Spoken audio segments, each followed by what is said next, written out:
Hey, what's up, everyone? How's it going?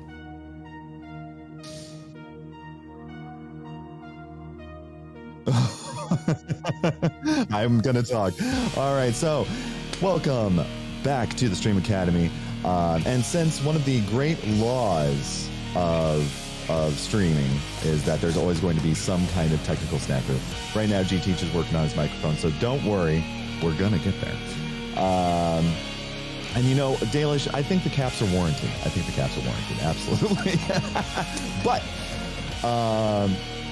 it's a hey BB, how's it going? And thank you. You know, I should make that available for download. Is the Team Sanity song? It's a lot of fun. So today we're going to be doing a YouTube Q&A. So that means things are going to be a little bit more free-flowing structure. And we are going to be here to answer your questions. We do have a couple of talking points that we can talk about in case folks are still searching for questions and need something to bounce off of. So don't worry if you can't think of a question right now. We got you. What I'm going to be covering a bit is going to be more on the technical editing side, right? So I'm going to be concerned with. I think I can be heard now. I think I'm good. And can folks hear? Hear me! Yes. Okay. Yes. Go ahead. Continue. Sorry. Okay. There we go. Excellent. We have resurrected G-Teach. I'm here. Everything's good. Everything's good. So yeah, we're going to be doing. I'm going to be talking about things like what's a J cut, what's an L cut, how to track editing. What edits should you make for your content? How to think about that kind of thing, as well as thinking about format as far as digestibility and your content, and really just kind of getting your feet wet with thinking visually in terms of delivering a coherent point or story on YouTube. So that's mainly what I'm going to be covering. Would you teach? What do you cover? So I'm going to be covering a couple of different things. I'm going to be covering kind of like the experience of kind of getting into this for the first time, some of the analytics of it, what kind of content you should create, and I'm not going to be telling you that there's one specific type. I'm just going to be telling you what content you should create, and there is a whole thing that goes along with that. Answering any questions that you have in that sense, and especially when it comes to just editing in general and what's the best way to get the best quality in the fastest possible turnout, because that turnaround rate is going to be really big. Setting a schedule for when you post those YouTube videos, and then also speaking from the experience of somebody who, since the over the past, like I'd say like 45 days, has gained nearly, I think it was like another 250 subscribers and over 20,000 views on my videos.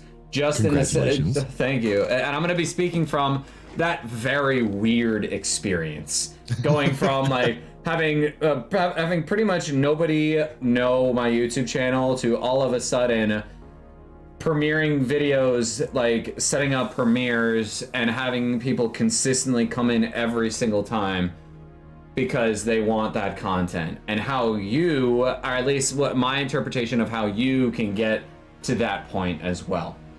Nice. And then also answering all of your questions. Yeah. Because I'm sure many of you have very specific questions that you want, that you need answered, that hopefully we can provide you with some feedback on. Exactly. So go ahead and just feel free to post those questions in the chat, and we'll definitely, I'm keeping a sharp eye on the chat. Hey, Tempest, it is good to see you. We are doing the YouTube Q&A, going to be talking YouTube stuff. Also, Voten, hello. I hope you're doing well. BP, what if my question has nothing to do with any of that? Well, you can ask that question anyway. Yeah, ask it anyway. That's what the Q&A thing is all about. Yeah. And man, we're just having a really fun group here today. We got Beefy, we got Dalish, we got Lesby, we got Tempest. We saw Tesha there. It's just a lot of fun people. Yeah. We got a question from Dalish. Yeah, go thoughts for it. on YouTube Shorts versus TikTok or Hover? What do we think? So I could talk a lot about TikTok. yes, it is an interesting topic to kind of think about. When it comes to TikTok, Hover, and YouTube Shorts, you could post the same exact content on all three of those and have 3 people view on one, 100 people view on another, and 10,000 view on the other. And it all comes down to very specific things. And it really, I think the biggest thing that it comes down to is a lot of the time algorithms, a lot of the time like discoverability is a big factor. What is popular on those specific areas, and so on. Great example on that. Some of my gaming clips on Hover have done very well, whereas if you were to go and look at them on TikTok, they maybe got like, they didn't even hit double digits. But then if you were to go and look at some of like, let's say my reactions that I post on YouTube, I made TikToks of them, like shortened versions of them, and then like there were 20 people who viewed the TikTok, whereas then on YouTube, over 6,000 on the one video. And so it really comes down to just kind of a weird sort of like trial and error. Okay. And trying to kind of like figure out which one works best for your particular brand of content. Real quick, can we turn down the music just a smidge for Dalish? My bad. No, you're good. That is okay. So yeah, like I'm gonna basically be reiterating some of this. Voten states that right now it looks like YouTube Shorts are hit and miss right now. The algorithm is weird, and yes, the algorithm, like you're basically, I almost think of this is an odd metaphor, but I think it works. So when you're sailing, when you're doing like ocean sailing, you really have to pay attention to those winds. Like there are certain consistent trade winds, of course, and there are consistent doldrums, but you really have to pay attention. And I kind of think the algorithm is as that kind of thing. With YouTube Shorts, I could see, like, especially if it helps you create more consistency, like if it can really help. One of the big things I've noticed, especially with TikTok, and this is just, my own experience, I don't get a lot of algorithmic push for any streaming content. Like none. What I get algorithmic push for is if I ever say the word logic, because I do a lot of more philosophy-based stuff on TikTok, and so the algorithm's like, you're a philosophy person. That's all you are. Right. And I'm like, okay, cool. So what I end up having to do is sort of trying to dovetail, because I got a huge amount of followers when I first joined TikTok. I think I'm nearing 4K at the moment. And it's been an adventure. But a lot of my big, like 25,000 view stuff is mainly either me poking a wasp's nest, as far as discourse is concerned, or me explaining critical thinking stuff. And so I think this is something that you should also be tracking, not just thinking in terms of medium, but also thinking of what medium is pushing what specific category of your content. So like if I want to try and talk about my streaming stuff on TikTok, it's not going to be as successful than if I use like Hover or YouTube Shorts. Likewise, if I try to talk about philosophy on YouTube Shorts, it doesn't really go anywhere. Yeah. So it's just a matter of, if you can detect that you're already in an algorithmic niche, that can do something. Another thing I've seen creators do, though, like, let's say you're like, okay, great, I have to forever talk about logic. Well, one bright idea that you could do is have themed accounts on. So basically, like I know a couple of larger creators where there's just sort of like, they have an account that's dedicated to like their theological musings, and then they have another account that's talk about D&D, and Right. those two are separate accounts, and they grow at different rates, but they end up creating content for both of them. Right. So yeah, I think that's one thing to keep in mind when you're trying to figure out, should I do YouTube Shorts? Should I do TikTok? Should I do Hover? There's not going to be guaranteed success for any of the three of them, but it's just going to be, where can you find the most headway? Yeah, absolutely. And there's so many like analytical pieces that go into it as well, including something as simple as the time of day that you make posts. Yeah.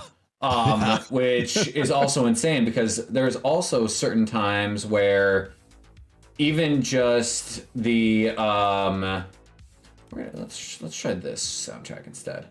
There we go. Yeah, a little bit more of like lo-fi. I'll get some lo-fi beats to watch Stream Academy too. Yes. There we go. That should be a little bit better.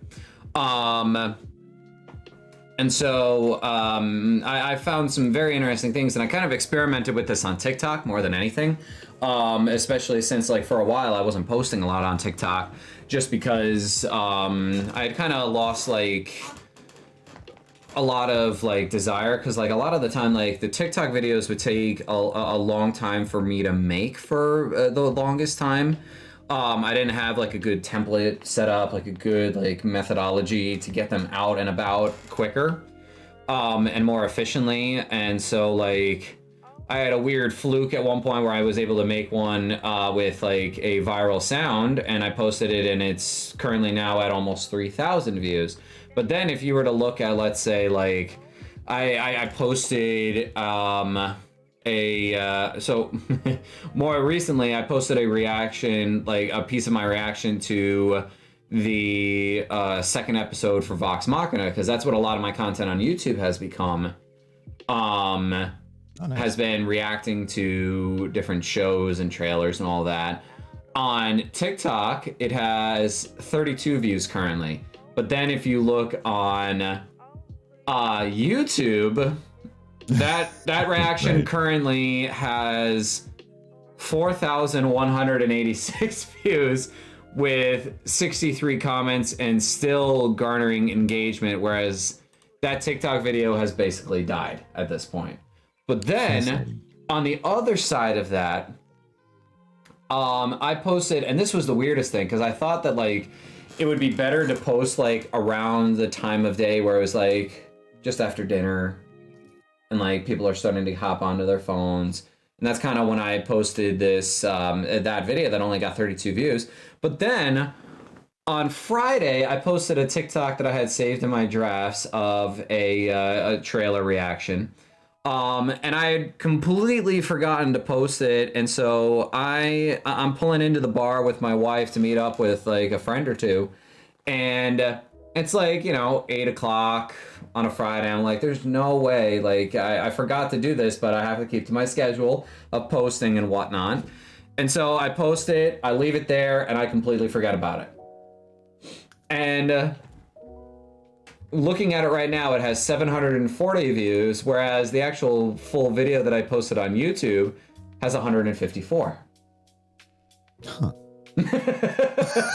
And so, like, this is all to say that algorithms are weird, and it comes kind of into this weird sort of mentality of kind of noticing when you start to post things, like what times a day work best for you. And if one time doesn't work, try a different time. But you also have to think of the day that you're posting on. So apparently Friday at like 7:30 at night, Eastern Daylight Time or Eastern Standard Time, whatever the hell we are. I can't even tell anymore because of the, that law going through. Like, I don't know if we're daylight time or standard time or whatever the hell it is. But anyway,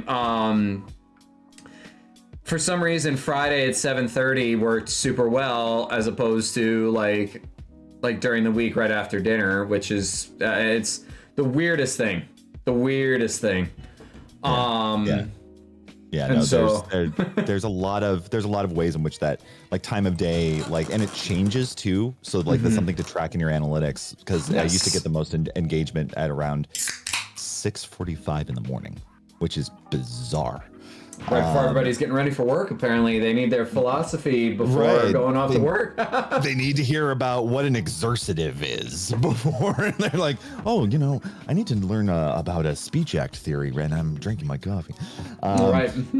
And now it's like, okay, it's sort of shifted over to about, I think I've pinpointed it to 3:35 p.m. Eastern Standard Time. Mm-hmm. I don't know why. I have no clue why. So time of day matters too.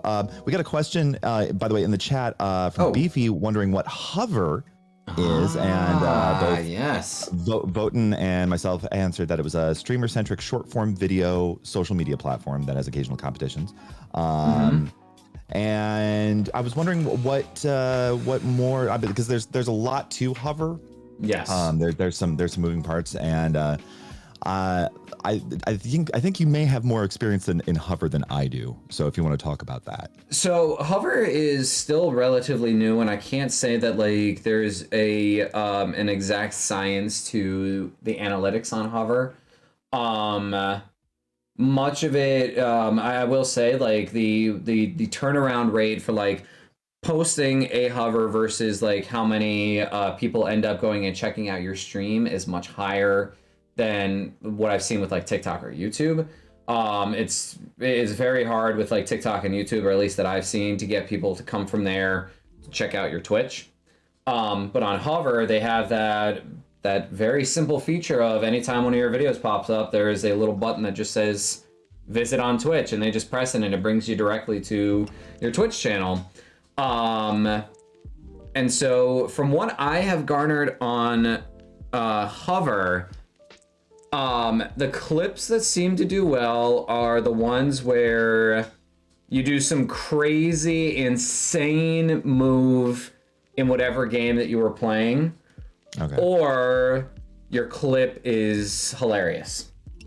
Okay. So clips that are funny and clips that show you going absolutely ham on whatever game that you were playing, like doing some crazy move, tend to be the two that do well, at least from what I have seen. And I will say that like it, like having the competitions definitely helps with a little bit of the discoverability, I believe, from what I've seen. And yeah, that's it. Boten said it's gravity based. At the moment, you gain gravity from your interactions on the app, like messaging, liking, and posting. Interesting. So essentially, the more you use the app, the more it gets pushed out. So if you're using it more of your shit gets pushed, the more that you'll be at the top of those lists, et cetera, et cetera, et cetera. Interesting. So would you say hover is good? Like I'm hearing like it would be really good for like, folks who have FPSs in their repertoire on streaming, or folks who are like really good at like the kind of accessible, entertaining humor kind of stuff. Yep. How does it do with streamers who don't fit into either of those niches? From what I've seen, it's not as reliable. Like for more of like the comfort streamers, not like the ones who are just kind of chilling their vibe and whatnot. That doesn't necessarily do as well on those, at least from my own personal experience. But it definitely seemed like hover was made with a very specific purpose. I could be completely wrong on that. There might be some out there, and I could be completely talking out of my ass here. I also personally I'm not on that part of hover, because comfort games for me, that are specifically made for like comfort gaming, it's never necessarily vibed with me. For me, like those games, like it might be fun to play on your own, but it's just not the game for me. Right. Like for me, like a lot of those games like Animal Crossing and Stardew Valley and like those games that are definitely more like, the video game equivalent of Zen gardening. Right. It's just never been really my type of game. And so, that's it. Those are other games that do very well.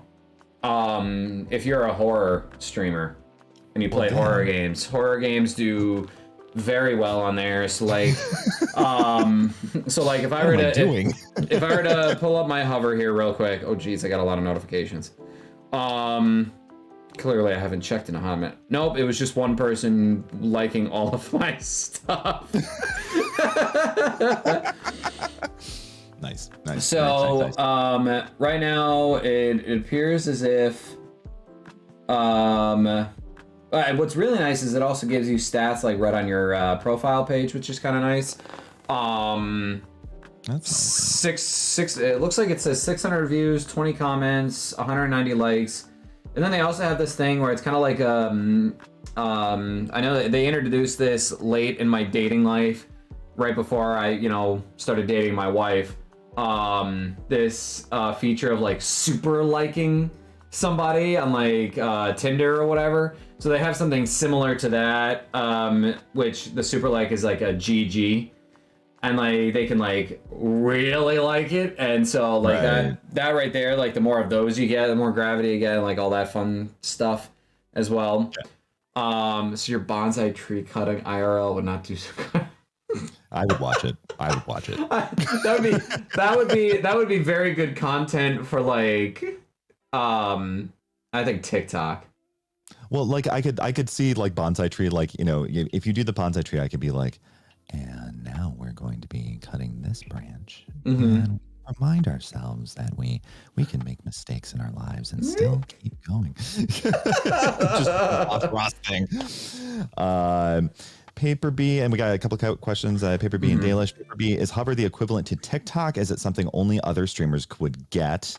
Which is a really good question. Is it mainly like, does it attract an audience outside of other streamers, or does it seem to broaden its lens? I genuinely don't know. That's where the limitations start to show themselves of Hover. A majority of the people who use Hover are in fact streamers. Okay.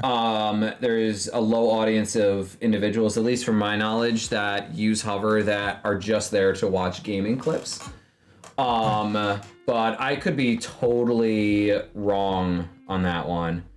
If it's the case where it's just streamers, that I still think there's a lot of utility to it, because what you end up doing is treating Hover like a network, sort of a professional networking tool. Sort of, oh my God, are these words going to come out of my mouth? Am I going to say it's the LinkedIn for streamers? Oh no! I mean, there's a case there. Right? Yeah. Oh, absolutely, absolutely. Oh God. But yeah, like, so yeah, I think that there's still a case if it's still just streamers. Dalish asks, what the heck does a super like do?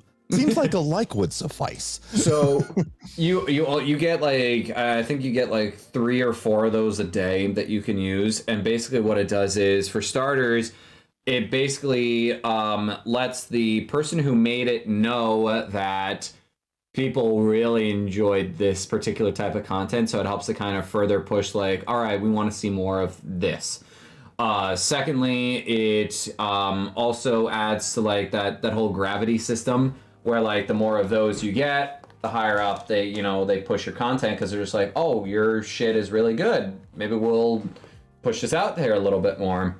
And so Hover has also got like kind of what Tempest is saying here. Hover is very easy to take your clips, edit them, upload them to other places as well.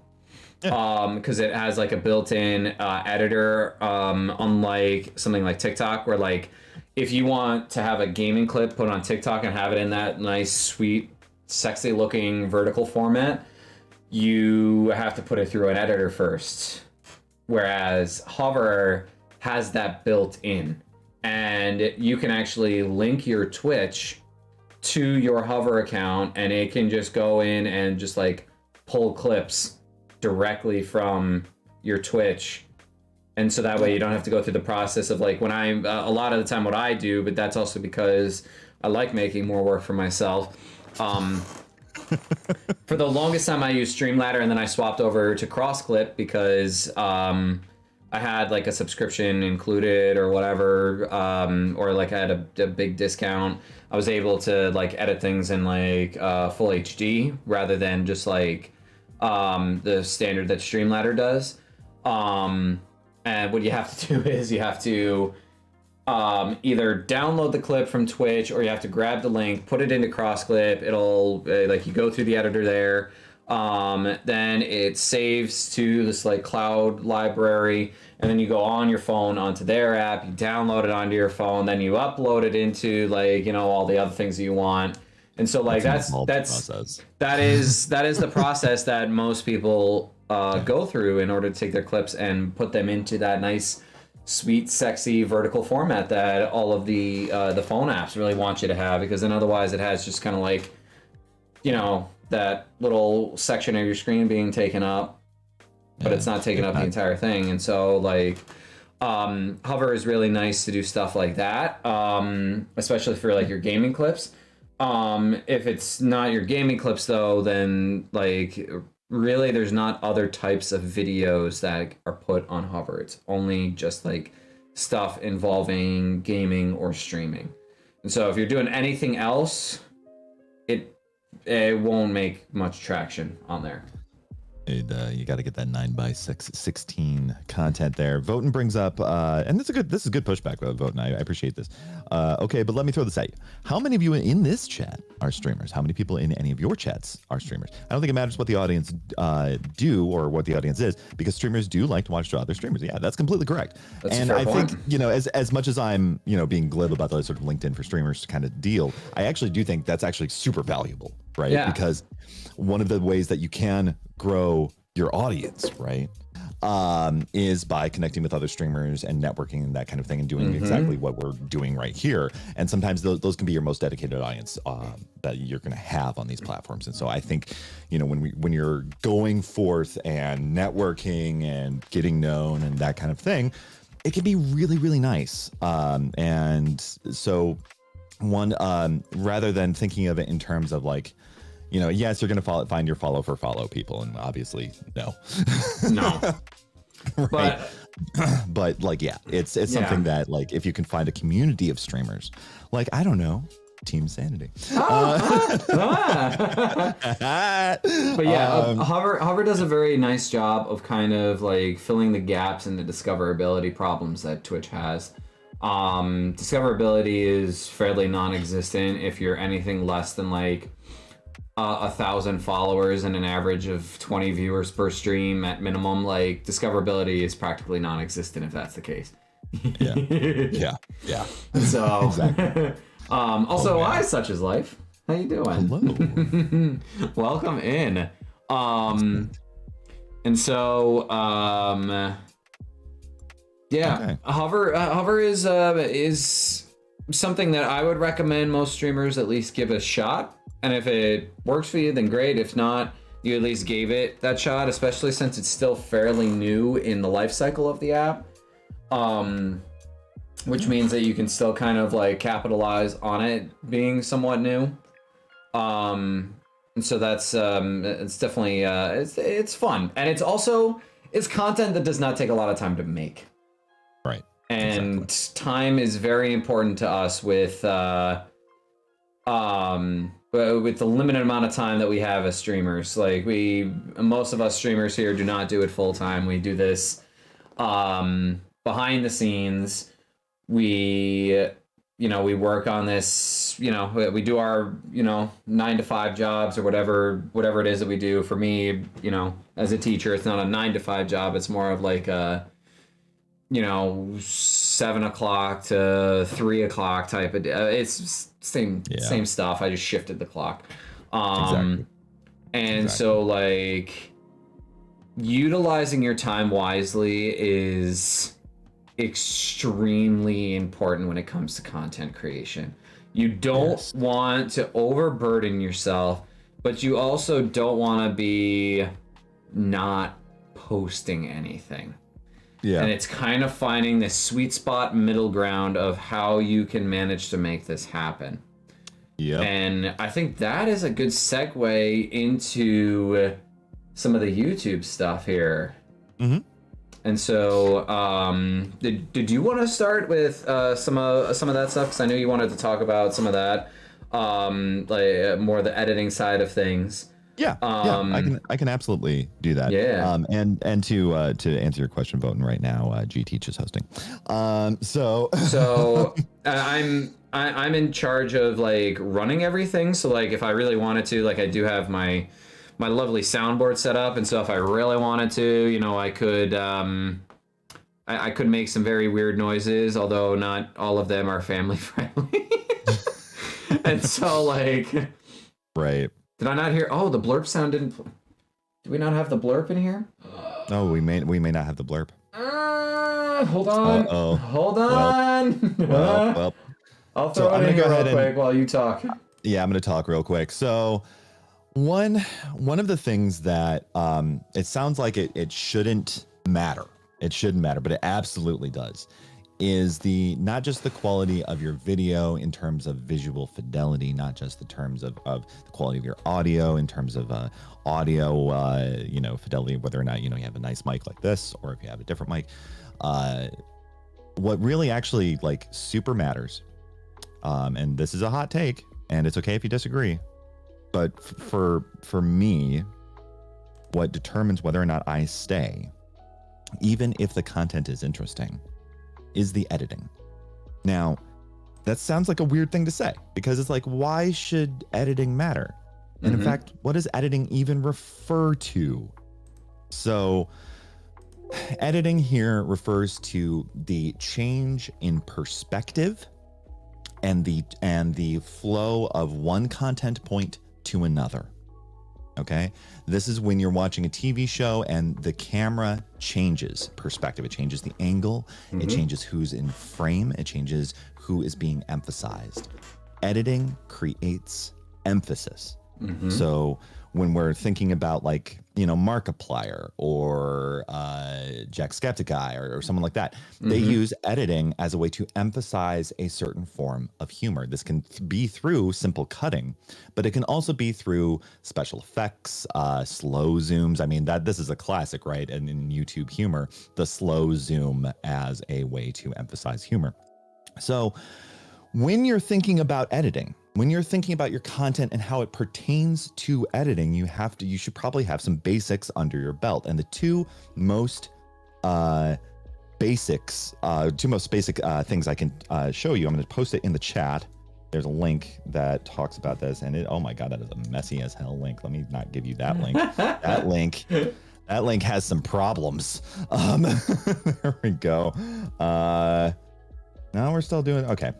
What I'm going to say, I see what the issue is. It's putting in the Google cookie thing, and it shouldn't do that. Wotan. Here, Wotan, I'll give you a fart just for you. There you go. Because you know damn well I've got a fart ready to go on my soundboard at all times. So there you go. Yeah, you got it. You got it. There we go. So this is a quick sort of intro to what are called L cuts and J cuts. L cuts and J cuts. What is an L cut?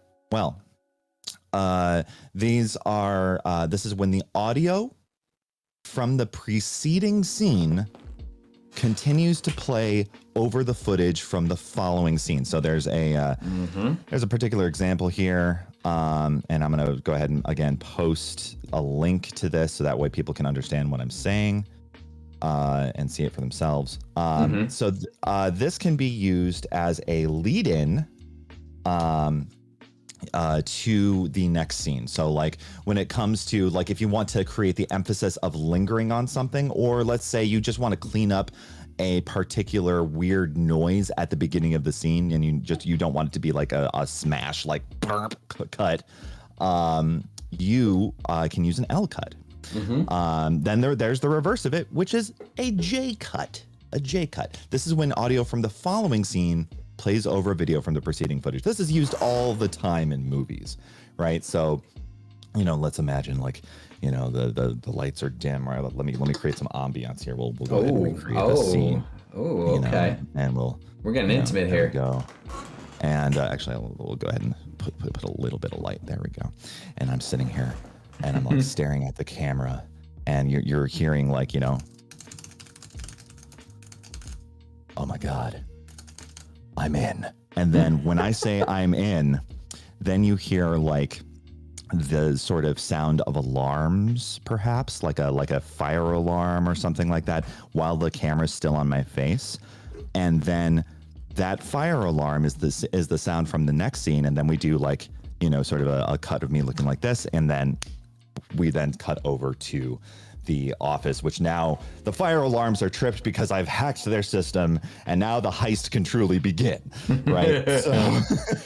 Yeah.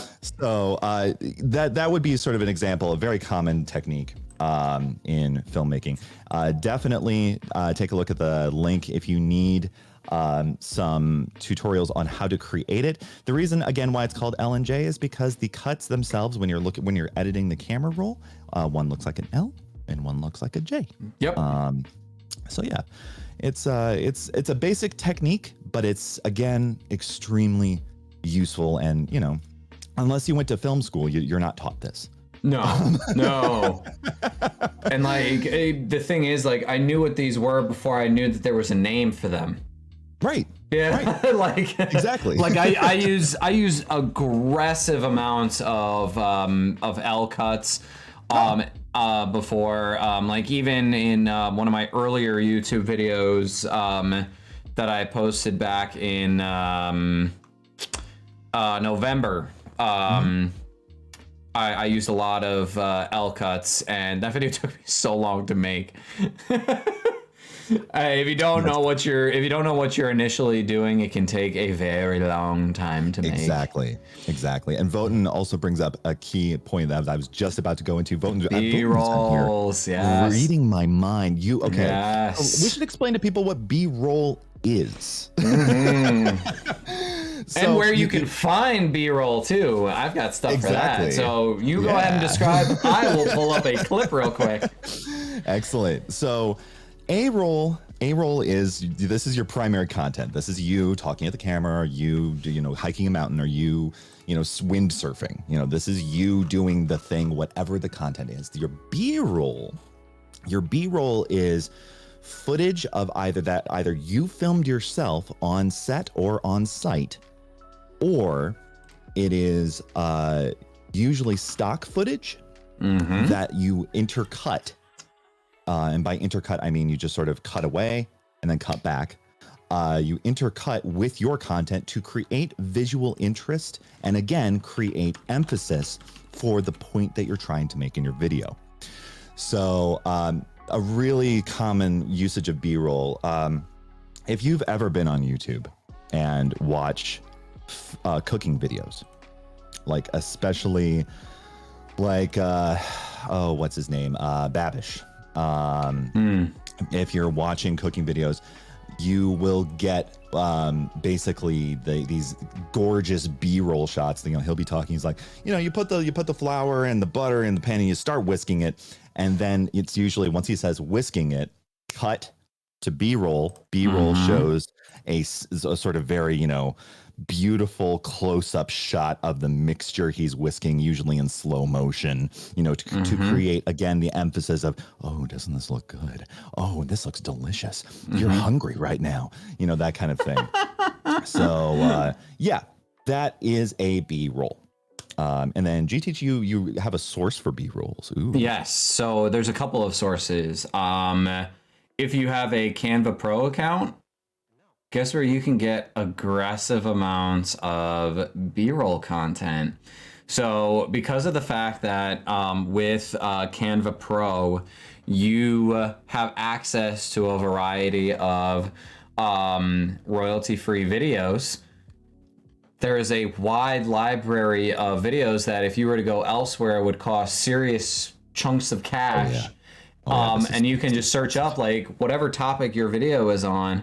You can just search those up and just throw them into a video, download them yourself, and you're all good to go. But if you're not in the market to purchase Canva Pro, you can also use Pexels. Is another great one. Pexels, We love yeah. Pexels. That was an early suggestion that we gave early on in the TSA lifespan. Which, by the way, the fact that our acronym Oh my is God, TSA. I just realized. Just like I feel like I have to like casually just like appear from like under the desk, and it's just like TSA, don't mind me. Just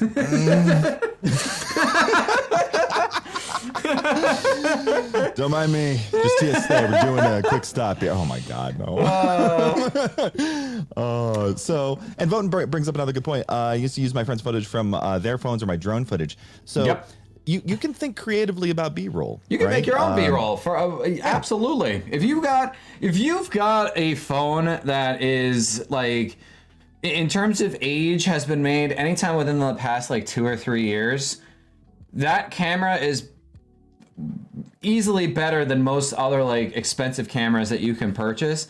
Like if you have a camera that has like something like this, like that has like 2 or 3 cameras on the back, chances are your camera can actually shoot in something as high as 4K 60 frames per second.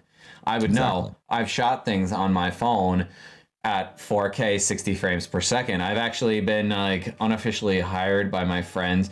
I say hired, I wasn't getting paid a dime, to actually record some wedding footage of their weddings because they hadn't hired a videographer, and they realized that the day of, and they were just like, yo, can you make this happen? I'm like, hell yeah, I can make it happen. And so nice. Check that, like go on your camera app, especially if you have like an iPhone or anything. If you go into your camera app and you go to video, up in the top right corner, it's actually going to say what quality of video it's currently at. So like right now, mine is preset at HD 30. If you just click where it says HD, it'll change it to 4K. And then if I click where it says 30, it changes it to 60. And now, oh my goodness, it's going to look crisp. Exactly. You can make your... If you want an example, by the way, yeah, you can make your own B-roll. Like you can, if you want an example of what literally, like, so I have an iPhone 11 Pro, right? So like this honking thing. If you want to see what this looks like when you're at 4K 60 frames per second, there's a video. You don't have to watch the entire video. It's a long one. Just watch the intro. Because I made it for my class. Yes. It's the midterm review video. And but you can see this was not, I didn't have to go out and rent a unit. I just took my phone. I had one of my housemates hold it for me since I drink too much coffee. I have shaky hands. And so, basically set up the shot, did the things, and then had fun with it. So this is something that, it's important to remember that you don't necessarily need an expensive DSLR if you're on a budget. You got one right here. You got your phone. So yeah, absolutely. Yeah. Great examples of looking at B-roll in action in a very like in the way that we are describing. There are a couple of channels that I followed like maybe like partway through my streaming career that like really helped to kind of like up the quality level of everything that I did. Sam Woodhall is one. I'll link a couple of these guys here. And then Alpha Gaming, which is kind of like they work together on that stuff. And so Sam Woodhall is one of them. And then Alpha Gaming is another. Like I said, I will post links to those guys real quick. Alpha Gaming, they do a lot of like product reviews, but then they also do a lot of like how to kind of improve on like the quality of things and whatnot, which is kind of nice. Harris has a lot to say there. Yes. Yeah. Oh, absolutely. He does. And then Woodall is really cool because he really knows his stuff when it comes to video editing. Because he does all of the video editing for like Alpha Gaming. And so, dude is very knowledgeable. He does so much stuff. And like how you can take like your Twitch streams and literally like make content for like multiple like areas, which is very nice. Wotan here. What is Wotan saying? I did not know that. A gimbal. I should explain what that is. Also, you have a gimbal? Damn. All right. Nice. So good to know. A gimbal is a camera stabilizer. It's what they use in Hollywood. It's yes. not quite the steady cam technology with the full chest rig, but like it's sort of the midway point there. And so think of it like that. But I did not know that if you have an iPhone or a GoPro, which does have built-in anti-shake software, and you're using it with a gimbal, apparently they fight each other. And so, unfortunately, that happened to Voten here and found out that some of the footage that he filmed was shaky, which sorry about that. But that yeah, sucks. like that is a lot. So remember to turn off your anti-shake software if you're using a gimbal. Hello, Boat Shed. How's it going? Hey, Boat Shed. Also, we definitely skipped over Dalish's highlighted message here. Fun fact, if you use Rakuten, I think that's how you pronounce it, Rakuten, the cash back site, you can get like 40% back, I believe. It tells me every time I go to Canva. Oh, nice. That is nice. Also, if you are a teacher, you can actually input your teacher status and you can get Canva Pro free. Is it only K through 12 or can us college instructors? I think that as long as you provide proof that you are in fact a teacher, then you should be able to make it happen. I think you have to like scan some stuff like ID or whatever, like pay stub, whatever it is, just to verify that you have teacher status and whatever. And from there, you're able to get a Canva Pro account. Because it's called like Canva for Education, and so they allow you to make your own Canva Pro account. So that's awesome. Also, thank you for reminding me. So I have mixed feelings about this company, even though I use a lot of their products. But I have deep mixed feelings. I'm not gonna open the can of worms about comparing which one is better. We're not gonna go there. But if it's the case that you are an educator and you don't want to pay a certain other company $35 a month for the rest of your life to access all of their products, you can get a pretty steep educational discount, I believe, for a flat $200, I think, the last time, which sounds like a lot. But for a flat 200, and you're an educator, you can get the Final Cut Pro, Logic Pro, GarageBand, and MainStage. All of those for $200, which one of those, I believe Final Cut on its own costs $400. Yeah, I was about to say, like, I remember like in my early fledgling days of video editing. When I was in high school, I remember like Final Cut was like the holy grail that was so expensive and out of reach, and like that's actually not bad at all. Yeah, no, absolutely not. Like I've already paid the Red A company entirely too much money, and I'm like basically. I'm looking. I'm thinking I might be transitioning out of that soon myself. Yeah, oh wow, exactly. Wotan. Yeah, that's insane. Oh yeah, I mean, like 300 quid. That's a lot. Right now, I don't utilize any video editing at home. I actually do it on my school computer because of the fact that I'm in like, my STEM classroom, and I've got, sometimes I'm too efficient with my schoolwork, and I'm sitting there and I'm like, I gotta find something to do, so I use iMovie on there. Because iMovie is like one of the best free softwares out there for video editing, and I was able to set up a template for myself, which is another great thing for saving yourself time on video editing. If you do similar types of videos, kind of like myself here, who does a lot of reaction videos to different shows and trailers and all of that fun stuff, I set up a template for myself, so that way all I have to do is drag and drop things in, clean some things up, export, and saves so much time. It might take a little bit of initial setup to do, but having a template for yourself for editing videos is going to save you so much time, especially when you're first learning how to do all of it. Get that template set up, and then as you learn more, you can always change things, add things, go from there. And you don't have to go for like the big beefy softwares right away as well, because the big beefy softwares a lot of the time they can be overly complex to the untrained mind, which for that's about 95 to 98% of us. Sorry, I'm having Adobe Premiere Pro PTSD over here. I'm going to be okay. I'm just I still use it. It's just like, oh my god. I use it as like a last resort, and like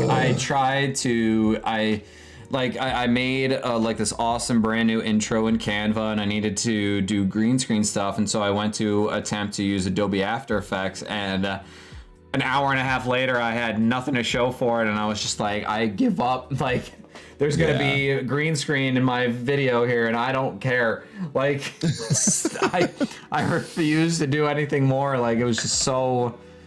Yeah, it's a pain in the butt, and I had to like. So right now, I'm having to learn After Effects and Premiere, and I'm like, I've spent the last like 2 years doing that, and like I'm not anywhere near like an expert, but I've at least gotten to the point where I don't actively want to gouge out my eyes with an ice pick every time I use it. But what I'm noticing is that the annoying bit, and this is something to keep in mind, depending on the kind of content you're doing, you should also be paying attention to integrations, because you don't want to create a headache down the line, especially when you're creating your templates. So like I'm going to use, let's say if any of you are getting into 3D rendering animation content. So you're making short movies with 3D animated figures. There's usually a software that's completely open source and free. And so if you want to learn how to do this, you can do it for free. It's called Blender. And Blender is actually becoming, and this is kind of wild, an industry standard. So like many of the non-Pixar animated 3D movies, those are made in Blender. Really? Straight up. Yeah. And Blender's becoming more and more professional. Blender has integrations. Blender can integrate into After Effects. Blender can integrate into Premiere. Blender and Final Cut Pro, they're kind of at that awkward, they see each other from across the room at the party. They don't know if they want to flirt yet, but they're working on it. But it's something that when you're generating your particular content, keep in mind what the workflow that the programs want to go through versus the ones that you have access to. So that's something to sort of keep in the back of your head as you're building your template, because it can make your life hard or easy depending. And absolutely. If you're prepared for it, you can do it. Yeah. That makes sense. Votin, LumaFusion is a great drag and drop software that works on all Apple tablets and device and works with Premiere Pro too. I got it for like 10 quid a while back. Oh, I have seen that before. It's $30 one-time payment. Thank you. Yeah. One-time payment. I do Isn't not it like great? this trend. Yeah. Love app as service. Yeah. Absolutely. This looks cool. I like that. Yeah, it's not bad. Of course, granted, for me, like I said, I do a lot with iMovie at the current moment while I have the resource to use it, and so it was something that I grew up with a lot using, and so I'm very comfortable in the iMovie state of things. I know that it's not a long-term solution because while it's very easy to use, it has a lot of limits in what you can do in iMovie, but it does what I need it to do as of this current moment in time. And so that's also something to kind of keep in mind with like selecting a video editor. What works best for you? Yeah. Because it should be a personal decision. It shouldn't be somebody telling you like, go spend $1,000 on this super advanced stuff, and then you open it up and there's so many buttons and you're just like, I don't know what any of this does. I have no idea. Like, yes, absolutely. And like, I'm laughing because I've literally been in that position. yeah. Oh, I have been too. We are the warning. Don't. Yes. Like. Don't do what Donnie don't did, okay? Don't unless you have been specifically trained, like you have a bachelor's or a master's in like video editing or directing or any of that shit. Don't use Premiere Pro. It's outrageously overcomplicated for no reason. Even if you put on like simple mode, it's just still like such a pain. But yeah, so J cuts, L cuts, very important stuff. Blender, we went through different video editors here. Sure, twinsies. Yeah. There's also, let's say all of this is still a little bit too highfalutin. Let's say that you're like, okay, yeah, there's cutting and that kind of thing, but I'm not understanding what editing really is doing here. And like, I totally get it. There's a simple exercise that a lot of broadcast people did. I remember getting taught it by my father, who used to work in broadcasting. And basically, take any show, like a comfort show or a movie that you watch, right? And you're basically like, okay, every time the frame changes, that is to say the camera angle changes, just snap. And eventually, you'll hear a rhythm. Yep. Because editing is about rhythm. Yep. If you have a music background, video editing will come to you just a little bit quicker. Yeah, it's true. Because then you'll be able to feel the rhythm of the cuts. Like, there's actually some shows that I kind of shy away from because it's not that the editing is terrible. It's that the editing rhythm, it doesn't fit with how I digest and process content. So American Horror Story is like, you'd think the variety horror streamer would love American Horror Story. And I really want to, but Murder House's editing rhythm, because most editing rhythms are like, 1, da, 2, da. It's almost like a waltz. Whereas American Horror Story is, yeah, it's really like, quick. Yeah. And I'm like, whoa. Let me linger on a shot. lot of editing going on. Yeah. Well, that's like, there's a lot of movies that have like fight scenes in it where they cut so much that like they're trying to cover up issues in the actual filming process. But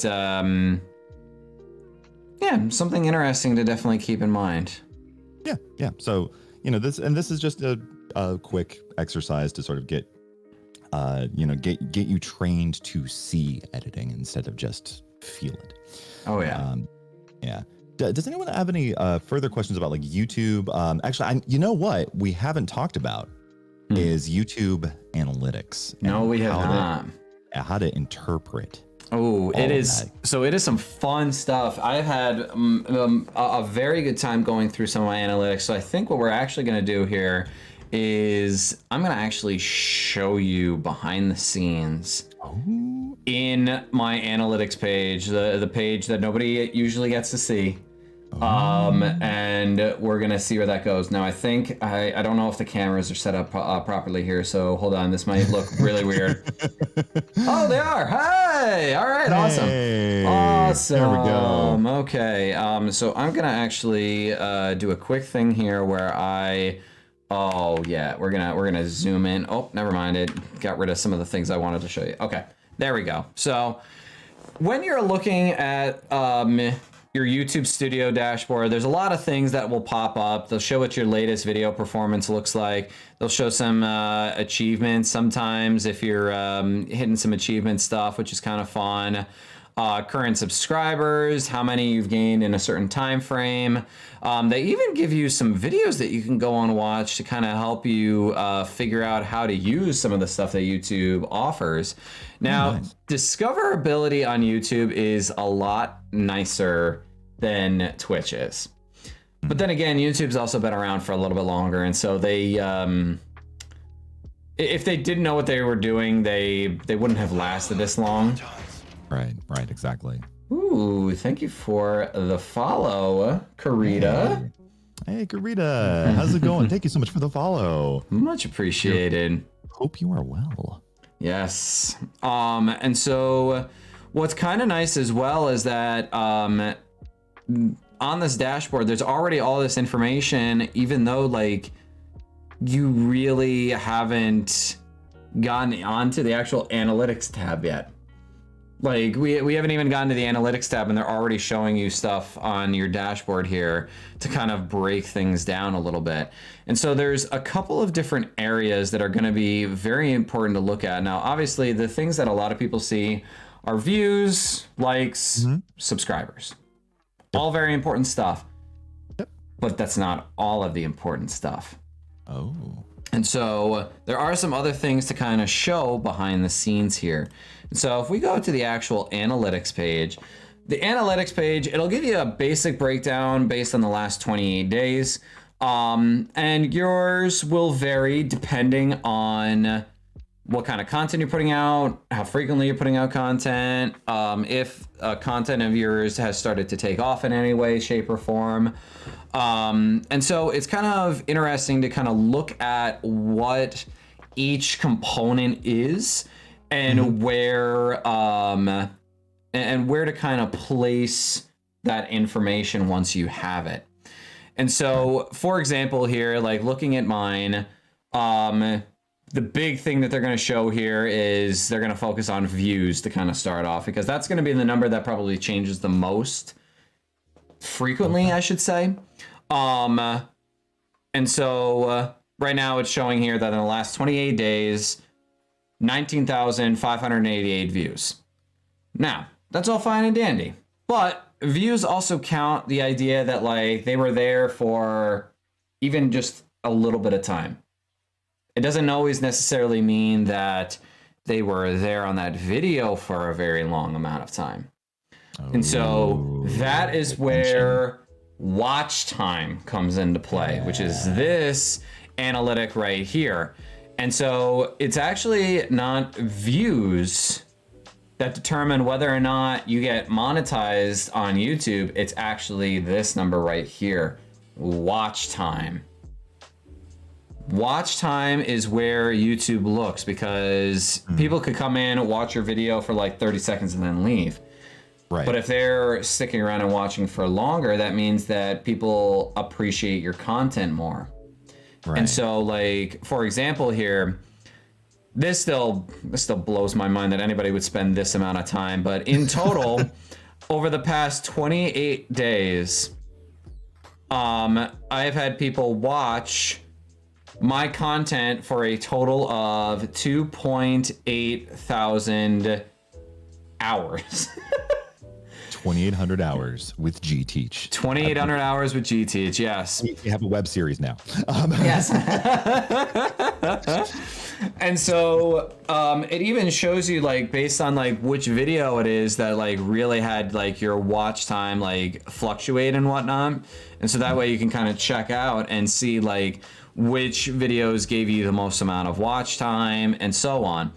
And so question. like, yeah. Like this is on the sort of your channel wide. Can you specifically look at how each video is performing as far as watch time? Can you get these same analytics per video? I am glad you mentioned that, because what you can do is if you look inside of your content and you go to the video that you want to check the analytics on, all you have to do is hover over it, and it'll come up with a couple of options. There'll be a little, there'll be details, analytics, comments, view on YouTube, and options. You would go and click on the option that says analytics, and it would bring up some very interesting details. And so like this is the most recent video that I published, and I published this on Friday. And so if you look here, what it will do is it will present you with a couple of different pieces of information. It will present you with the number of views. It will present you with watch time in hours that this particular video has gotten since it was published, how many subscribers you gained while they were looking at that particular video, which is kind of nice. And then the main graph that they show at the start here is showing what the video performance that you had was versus what your typical was. And so that kind of shows you, so like this little grayed out area is showing like in this time frame in other videos, here is what you would typically get in terms of views versus what this video is doing on this blue line here. And so this blue line here, what they're basically showing me on this video here is that this video is performing up to my usual standard. Okay. So it's kind of in that general typical area. It started off a lot stronger than some of my other videos did. And then it kind of evened out into more of a typical area. And obviously they don't have all the analytics yet because it'll look at it over the next like week of it being published. So we could go back and take a look at a different video that has some more analytics. And if you do a premiere, it also shows that. Then it also even shows the retention for the video. Oh. And so like how many people stick around at a certain point in time in the video. And so you can actually look and see that retention rate is another analytic that they look at. So basically like how long they stick around inside of the actual video. And so you can see right here, there's a big drop off towards the end of the video, which I can tell you right now is going to be, it's going to happen a lot with reaction videos. Yeah. Because of the fact that a lot of people come to watch reactions. Right. They want to see you reacting to the content that they enjoy. This right here is more for the film buffs who are here to kind of watch for the analytics, like when you start to analyze whatever it is that you are watching. And so this right here tells me exactly what I already know. The retention rate is going to typically be during me actually reacting and then drop off as I analyze the episode that I'm watching. Do you notice that there's a consistent drop off around a particular time? So like 15 minutes, 12 minutes, 10 minutes, or 20 minutes, that kind of thing? It depends on the length of the video. And it depends on the length of my particular reaction. And it also has depended on how I've improved my editing. So some of my earlier reaction videos have a lower retention rate. Okay. And so let's see if I can pull that up real quick. I gotta find it. Some of it has a lower retention rate because of the fact that my editing was just not as good at the time because I was still kind of figuring some of that out. Yeah, exactly. Yeah. And so what's kind of nice to look at, here we go. Here's, I just found it. Perfect. So this page right here, when you go into your analytics, you go into overview and it says like your top videos during this period of time. Mm-hmm. It'll show your views, but then it'll also show your average view duration. And so you're looking for the percentages that are going to be on the higher side of things. And so like right now, like some of my videos are, they look to be averaging around like the 40%, which for a YouTube video is not bad, especially with one that is just starting off. It is something that you're still just trying to kind of figure out. Right. And like I said, for reaction videos, that's on par. Not everybody wants to watch the analysis afterwards, but they come for the reaction itself. And all of these analytics make sense to me. And so it's not something that I would necessarily act on because it's just the type of content that I make. Good. And I think that dovetails to a previous lesson that we did about your relationship to analytics and making sure that you understand like the controls and the variables at play. And because you just mentioned, you're like, okay, of course, this analytic reflects this particular circumstance, and you don't beat yourself up about it. You're like, yeah, no, that makes sense. Yeah, I think that's a really important thing. Oh, absolutely. Especially with YouTube analytics, which look like they give you the whole damn kitchen sink. Oh, absolutely. Like here, let's go and click where it says see more, and then you get to really see all of the analytics here. There's like so much data and information that you can sift through here. And this, what's even crazier is that this is all of the information just from the past 28 days. Oh my God. If we were to go into the last 90 days, more information, and granted, it also shows like when I started really making content again and when it started to take off. Right. Which is quite interesting to look at. And so like, for me, I'd probably need a nice little sweet spot area of maybe like the last 60 days would probably be a better thing to look at for myself, because it's shown like it could show like the actual overall growth that I have witnessed. Even if I were to just do not 2021, 2022, let's take a look at that. That looks a little more reasonable there, because we haven't had a lot of 2022 yet. I say that we're like a third. We're like a quarter of the way through the year at this point.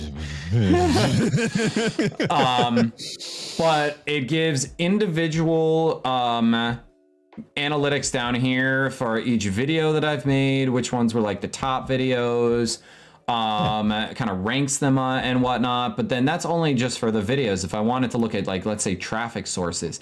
So this is one of the best things that I enjoy about YouTube.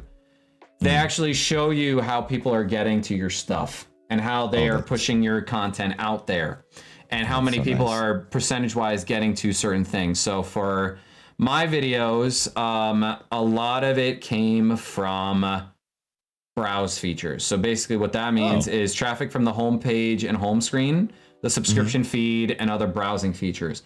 So basically, like when people open up YouTube for the first time, I'm there on their homepage. Nice. And those are the people that are coming for it.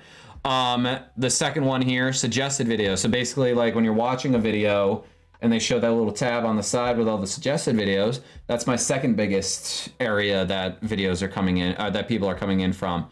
And this is another reason why I'm going to get into a little bit of search items and it's what it's called, SEO, search engine optimization.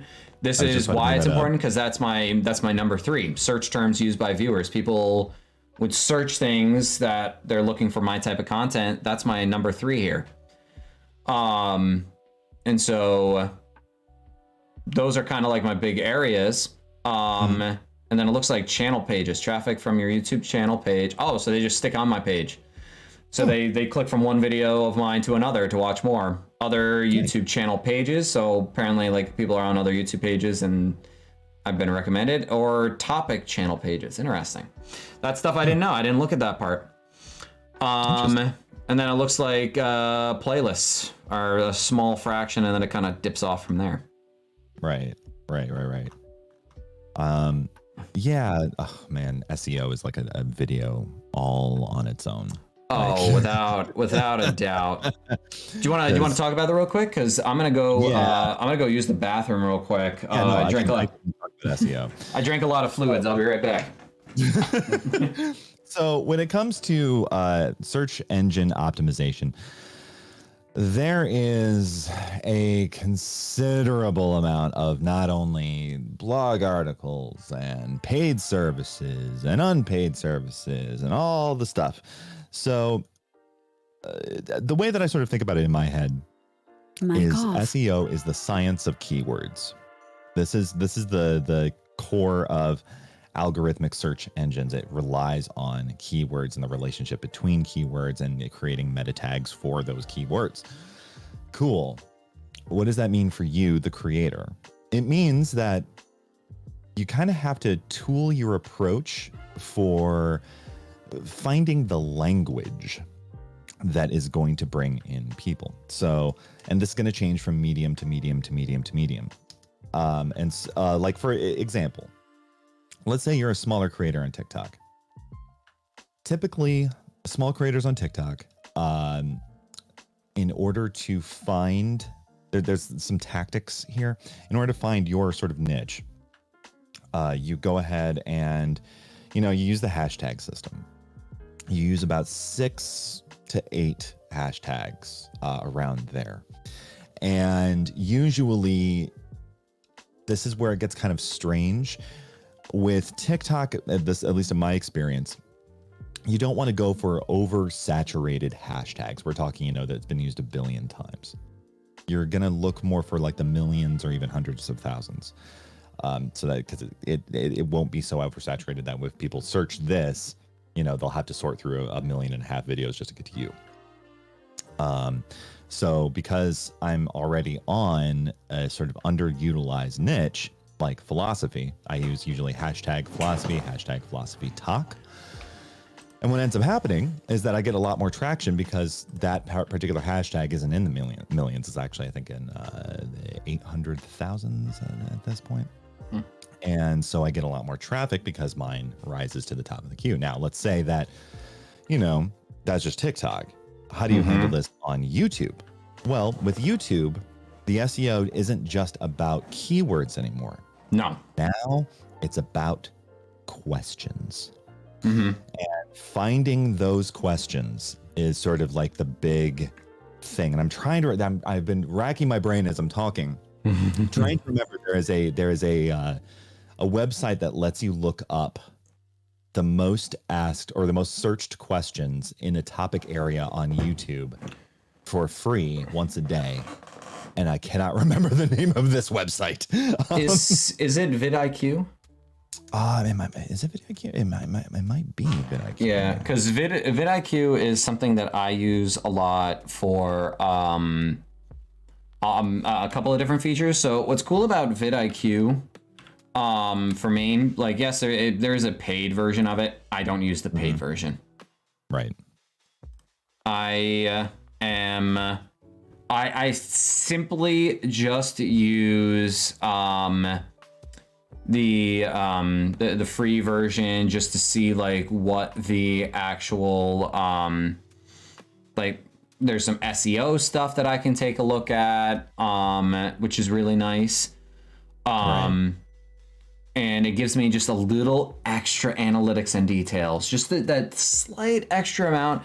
And what's nice is you can also add it in as like, if you use like Google Chrome, I add it in as like one of my, I forget what they're called, like the extensions. I add it in as an extension. And that means that while I'm using just like general YouTube, it gives me a variety of other things. And so like if we were to pull up like my YouTube homepage here, it actually has a bar up in the top right corner over here that actually shows me a couple of different things here for just some quick analytics information without having to go into my actual analytics page. And so like, for example, it shows me that like hours watched in the past 12 months was 3K, views in the last 60 minutes was 22, views over the last 48 hours has been 1.9K.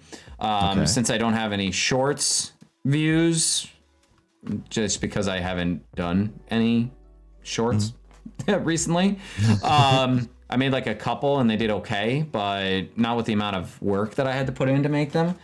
And then it shows like my views, my minutes watched, subscribers, so on and so on. And so it's a nice quick little thing, but really one of the best features is that, let's say you go to search something. Let's give me a search topic on YouTube here. Let's see. Let's go with creepypasta, because that's what I just popped in my head. Creepypasta, perfect. So I go to search creepypasta. And so what it'll do here is it will actually go and add in a search panel on the side here, and provide a little bit of information in terms of if this is a good area to make a video in. Interesting. The better the score here, the better it is to focus on, and it is something that you can try to go for. So you can see here, it has volume and competition. Those are the two main components that you want to look at. So it looks like right here, it has a volume of, I want to say that's videos per day, if I think. Yeah. I have to confirm that, but I believe that means like 80 videos a day, which for this volume is fairly low. And the competition also says that it's very low. And so that means that if you were to go and post something like this, the highest views in this category are just shy of 3 million, and average views tend to be around 311,000. And so like all of this information kind of tells you that like, oh, this right here is some very helpful information. That's and really so helpful. Yeah, very, very interesting stuff. And yes, creepypasta goes lovely with scary sauce. Oh yeah, you got it. And so like, for example, this is also something that I realized going through and figuring out why some of my videos were working better than others when it came to reactions. So for example, my reactions to Legend of Vox Machina, if I were to search up Legend of Vox Machina reaction, right. Once again, the score here, there's not a whole lot of videos, and the competition is extremely low. So it's actually lower than it was for creepypasta. And so like for this one, it's showing here that like there's obviously certain individuals who are top channels, but the top channels that are being shown here for this are like, some are just a little bit higher than where I'm at. And so like that tells me that like, oh, I got into a pretty decent area for this particular video. Also, hey Drew, how you doing, buddy? That's one of my my lovely VIPs in my stream. They are one of like 3 or 4 people who has gotten the hey, yeah, I was about to say hey hubby. The VIPs in my channel are literally Drew, Patches, and my lovely wife. Like those are the VIPs. Like that's the company you keep. Nice.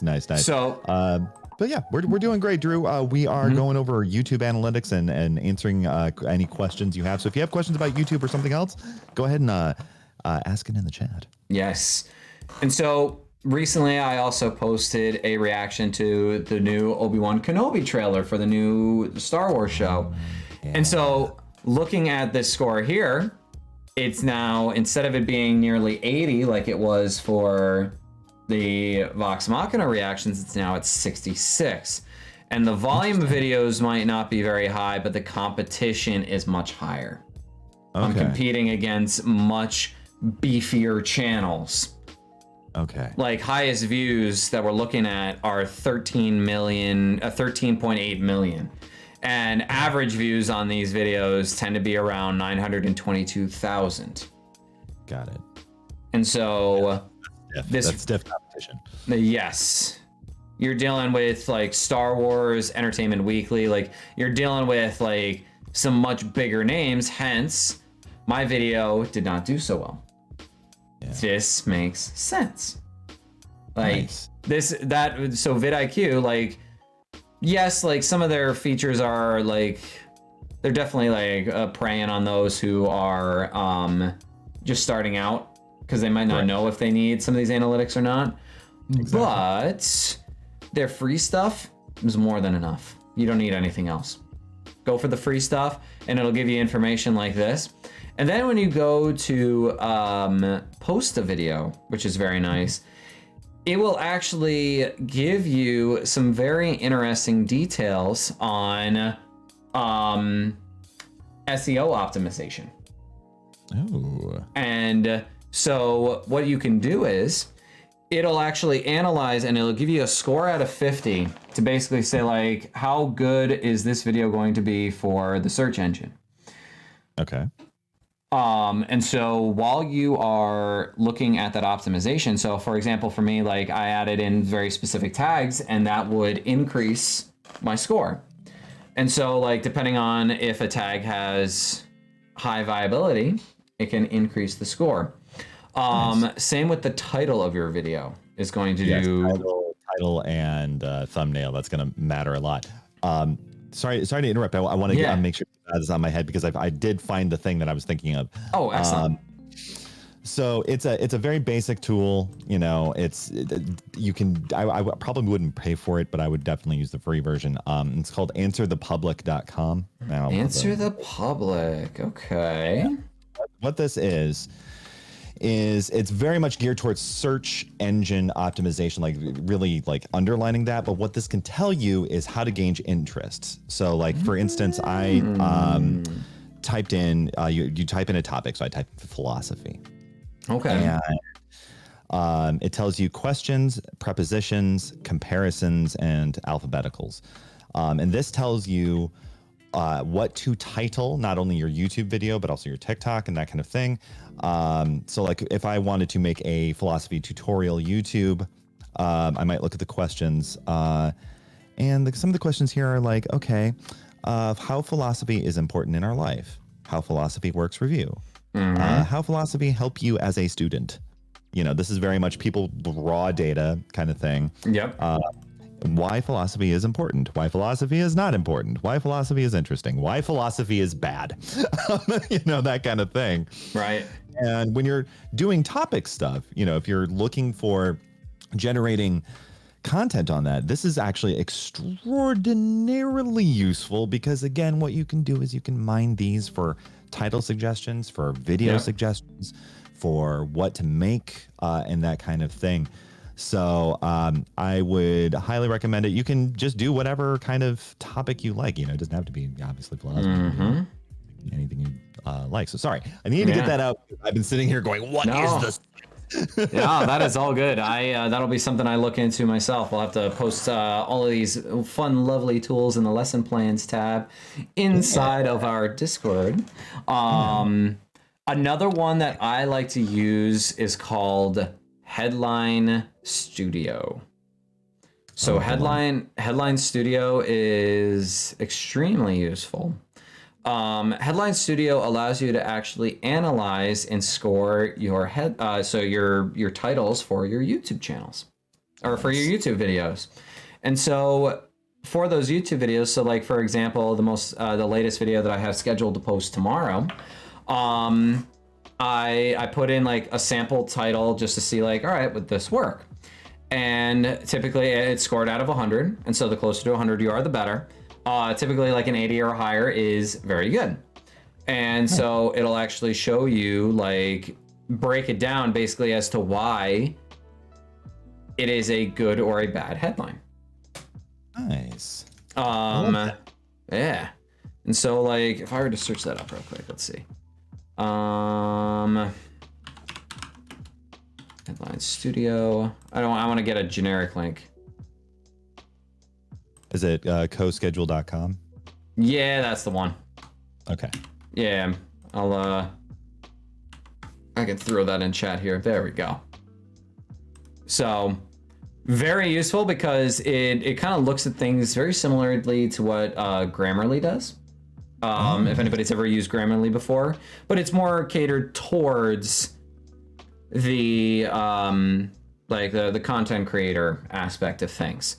And so it'll break down like the types of words that you're using, the length of the title, the character count, what the actual reading level is in terms of grade level, which is interesting as well. That one is always very interesting for me because in certain circumstances I use too many big words and they said like that might actually hurt you here.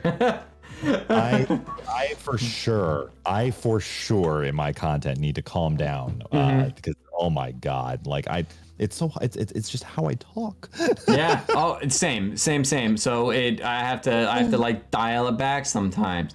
And so like it's very nice. It kind of like breaks it down for you to just kind of like show you where it stands. Yeah. And then it shows you like, here's some areas you can improve. Now, you could always go for like the premium version that gives you more analytics. Once again, free is totally fine. You really don't, like a lot of these, you don't need the premium versions. Yeah. But it's nice to have. And so like, I'll give a quick screenshot of like what mine looks like for the most recent video that I have coming out. You can see like it's got a headline score. For me, it looks like word balance is a little off. I use a lot of common words. I need more uncommon words, more emotional words, and I don't have any power words being used. Okay. And so then it'll even show you like you can go into like some details in it. Those are sometimes locked behind, the paywall or whatever. But power words tend to really increase the potential, like they're basically just really strong keywords in a sense. Emotional ones, like you could probably figure out what that might mean. Like, so like for me, like in this title here, like Pike makes an epic entrance, epic being emotional. Yeah. And so this is really interesting. This is like a version of how I teach rhetoric. Really? Oh, that's so cool. Yeah, because it's like basically using the same kind of like Aristotelian kind of ideas of like, okay, so here's where your credibility is, here's where your affective appeal is, here's where your really strong word is, and like it's literally just the same kind of sentence diagramming, and I'm like, oh, that looks familiar. Okay, cool. Yeah. Oh yeah. So okay, cool.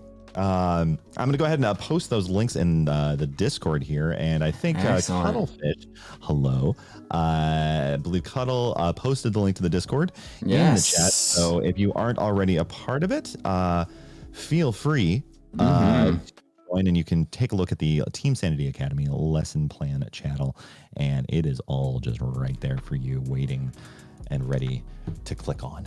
So yeah. Do we have anything else? Do we want to cover anything else? So I will preface the whole YouTube thing. It can be a lot to start. YouTube has been around for some time, and they've got things down like a well-oiled machine. But that also means that it can sometimes take a little bit of getting used to kind of get into the rhythm of making YouTube videos. They can do so much for you if you can figure out. Really, the biggest thing is there was another topic. I knew I was forgetting something. And that was really like finding your niche in YouTube. I was kind of leading into all of that stuff with like vidIQ and whatnot. Yeah. It helps you to kind of figure out your niche. And so like, if you look at some of my earlier YouTube videos, many of them are all over the place. Like there wasn't a set type of content that I made on there. And so like, if we were to go in there, like, so for example, I made, I posted my Twitch channel trailer that I used to use. I made a YouTube short about a collapsible green screen that I use for my streams.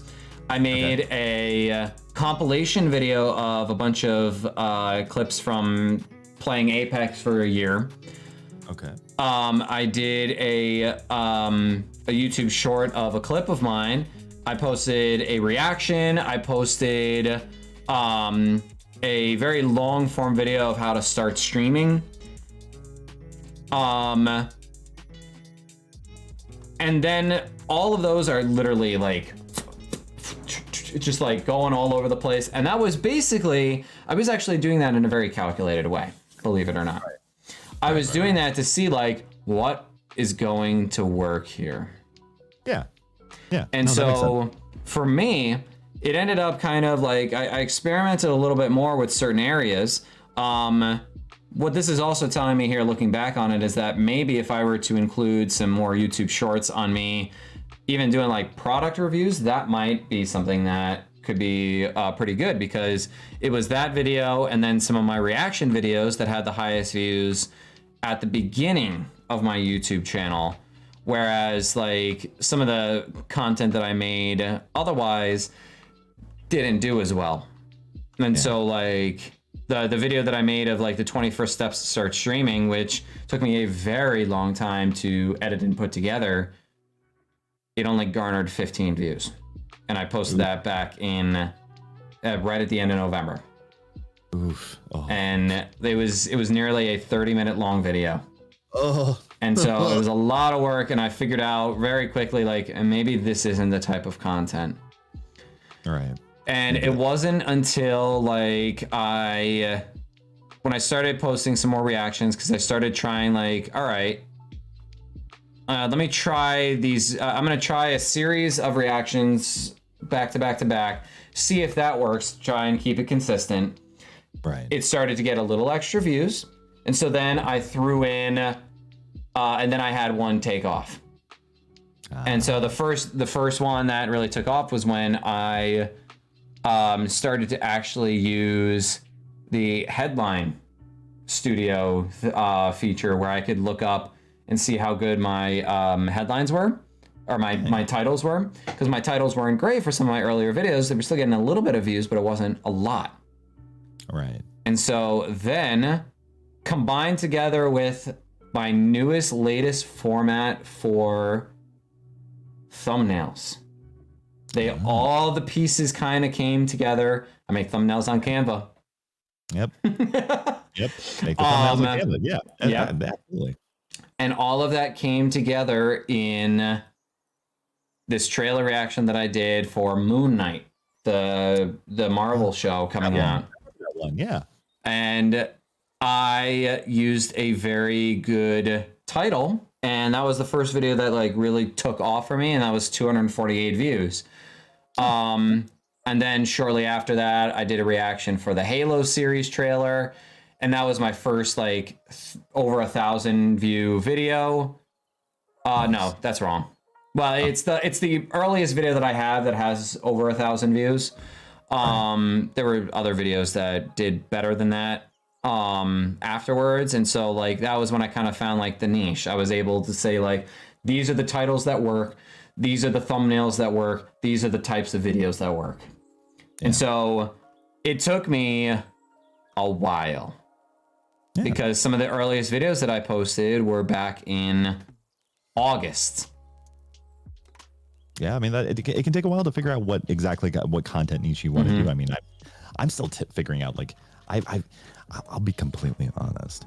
I have not utilized YouTube to its fullest extent, because I'm still developing the plan. I mean, right now, I think one sort of plan path that I have, because, you know, it is the most distinctive feature, is to basically read creepy stories using this voice of mine, and just basically not doing the corpse husband thing exactly, but that's a very good question.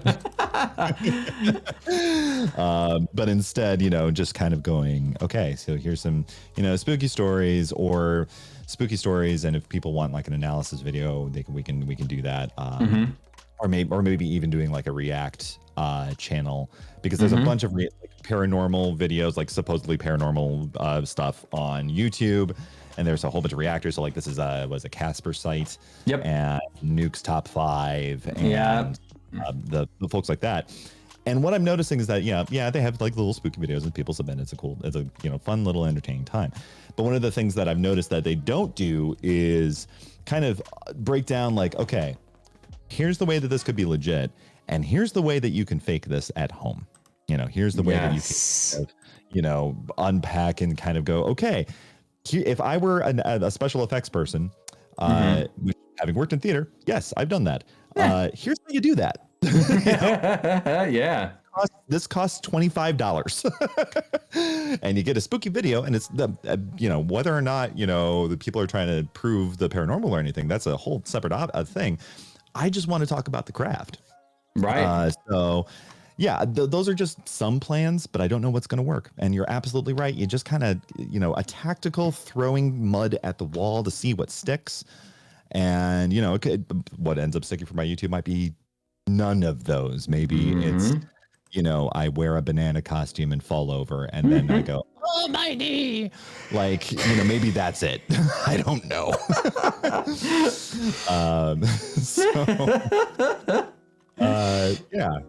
It's just a matter of experimentation, being patient with yourself, being patient with your craft as you're growing your YouTube stuff. And then once do have your panoply of skills, then to use the analytics responsibly and see what you can do. Absolutely. And, like I said, sometimes it gets to a point where you just got to pull the trigger. Yeah.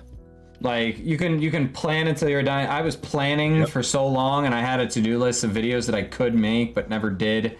At one point or another, you said it best the other night when we met. I think it was Friday, and you had just said like, "Why are we the same person?" Like we. Yeah. Why are we? Why are we the same person?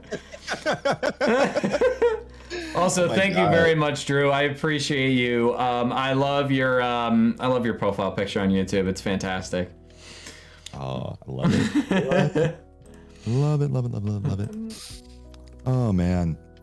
So yeah, definitely pull the trigger, take some risks, we've got your back, and absolutely learn the craft. It's sometimes the most fun part about this whole experience is learning and figuring things out on your own, and you're like, oh man, I can't believe I just made this. Yeah. And,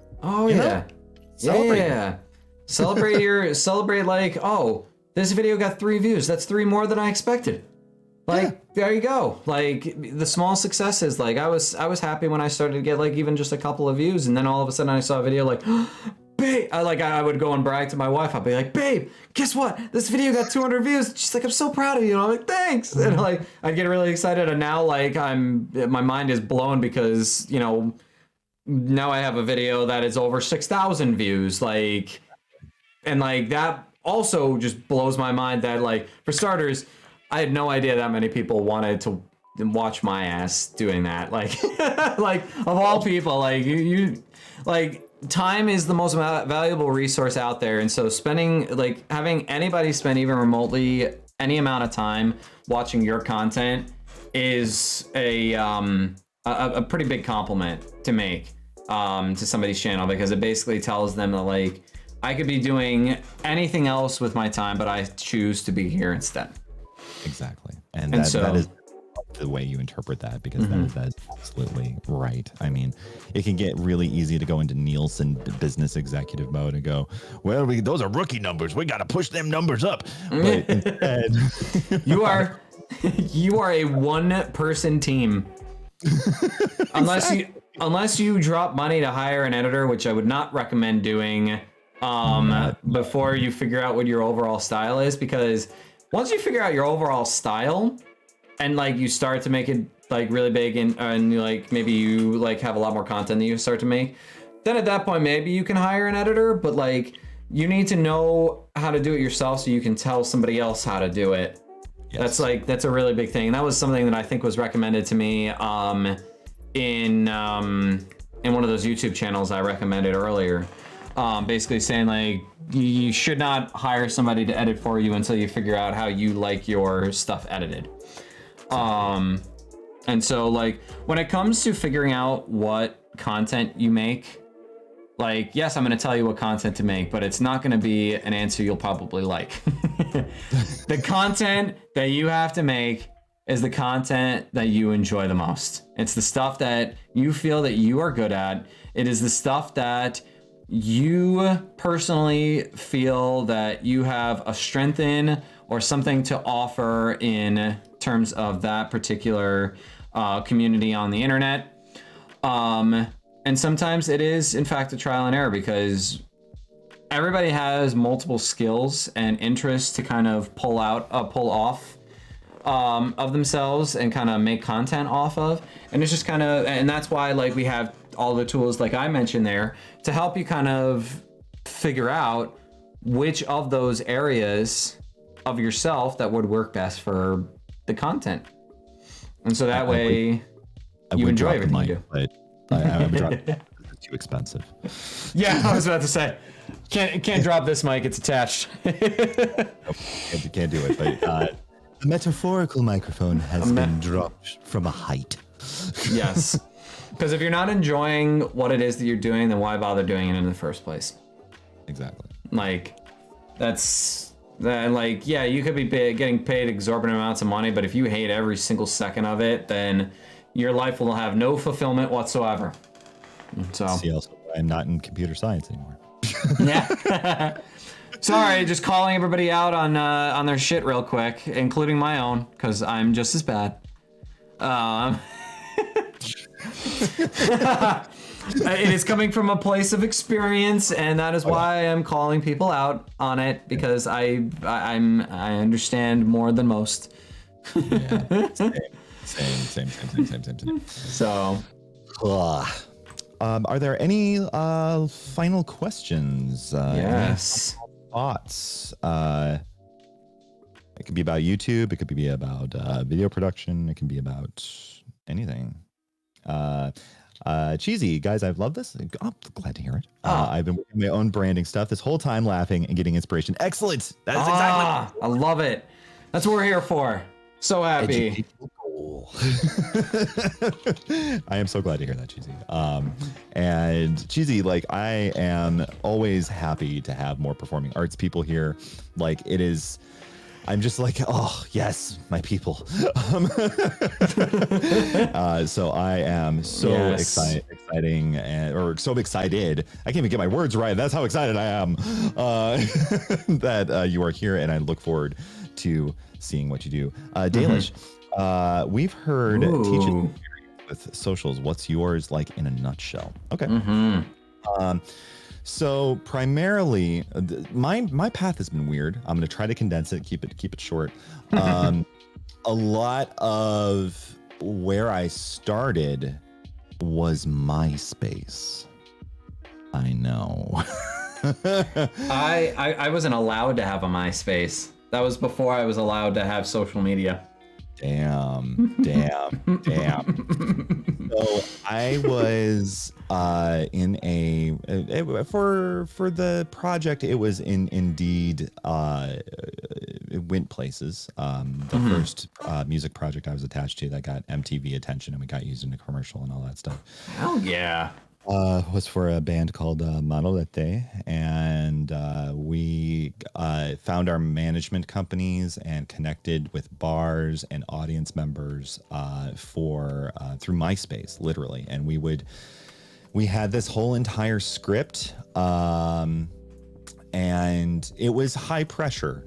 It was way more high pressure than YouTube, than Twitch, than Twitter, TikTok, and here's why.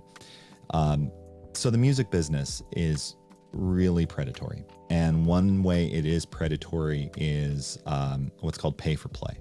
Yes. Because pay for play is, if you want to play at like legendary venues, like, the Whiskey A Go-Go in LA, or if you want to play larger venues like, music theaters or what have you, you need to sell a preset number of tickets. Otherwise, it's coming out your own pocket. And this is not small amount of tickets. So for the threshold for us was usually 65 tickets and 65 tickets at $20 each, which is a hard sell when no one knows what the fuck you sound like. So yeah, it is very, very difficult. And we were only given about a month to do so, about 3 weeks, to sell 65 tickets so we could break even. And then any above 65, we made profit. So comparatively, all this social media stuff is easier. Yeah. I would say. I don't have to worry about owing, $1,200 at the end of it. Jeez. So my own, as far as socials, I started on Twitter. like really like, well, Facebook and then Twitter. Twitter's where I started actually like dabbling, and then I didn't really grow much on Twitter, but then again, I've never been like a huge I'm pursuing growth person. I'm always been like, this is me, take it or leave it. And then on TikTok was where I experienced my huge boost. Like I made a 10-second video that said people on the internet don't know how to use logic. That's all I said. And, I'm meaning this in a technical sense, which is to say I teach formal and informal logic. And, there's a particular way. And when people are talking about logic bros, usually they're naming fallacies. They're not doing Fitch proofs. And it's like, okay. So, and like, it was very much like a kind of hot take, throw it away kind of thing. And that day I got 1,300 comments. Oh my!